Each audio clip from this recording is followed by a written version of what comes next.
महिनाभरापासून देवदर्शन, झोपेत असताना 200 फूट दरीत बसचे 2 तुकडे, चालकाची एक चूक, 7 जणांचा जीव गेला. नाशिक. एक अतिशय धक्कादायक घटना घडली आहे. या घटनेने मोठी खळबळ निर्माण झाली. नाशिक गुजरात हायवेवर सापुतारा घाटात एका खाजगी लक्झरी बसचा भीषण अपघात झालाय.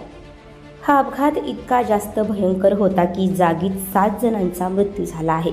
15 जणांची प्रकृती चिंताजनक असून त्यांच्यावर उपचार सुरू आहेत. अनेक जण जखमी असल्याचीही माहिती मिळते. ही बस 200 फूट दरीत कोसळली आहे. घटनेची माहिती मिळताच मदत कार्य सुरू केले. मिळालेल्या माहितीनुसार हा अपघात पहाटेच्या सुमारास झालाय. हा अपघात इतका जास्त भीषण आहे की अपघातानंतर बसचे 2 तुकडे झाले. नाशिकहून देवदर्शन करून गुजरातच्या दिशेने ही बस निघाली होती. त्या दरम्यानच अपघात झालाय. मात्र अजून अपघाताचे कारण हे कळू शकले नाहीये. चालकाचे बसवर नियंत्रण सुटल्याने अपघात झाल्याची चर्चा आहे. अपघातात मृत्यू झालेल्या सर्वजण मध्य प्रदेशचे असल्याची माहिती आहे. देवदर्शन करून जात असताना काळ त्यांच्यावर ओढावला. घटनेची माहिती मिळाल्याने पोलीसही घटनास्थळी दाखल झाले. अपघाताची चौकशी केली जाते. अपघात नेमका कसा झाला याची माहिती पोलिसांकडून घेतली जात आहे. पोलिसांनी सांगितले की हे लोक 23 डिसेंबरला प्रवासासाठी निघाले होते.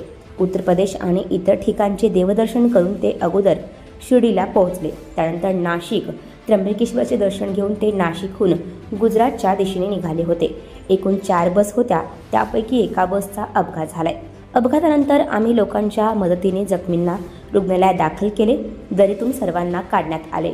बसमध्ये एकूण 40 जण प्रवास करत असल्याची माहिती पोलिसांनी दिली आहे. जिल्हाधिकारी यांनीही या घटनेनंतर रुग्णालयात धाव घेतली. मात्र अजून मृतांची नावे कळू शकली नाहीत. या घटनेने हळहळ व्यक्त केली जाते. अपघाताची चौकशी पोलिसांकडून सध्या सुरू आहे. आणखी नवनवीन व्हिडिओ पाहण्यासाठी आत्ताच आमच्या स्टार TV 9 चॅनलला सबस्क्राईब करा, लाईक करा, शेअर करा.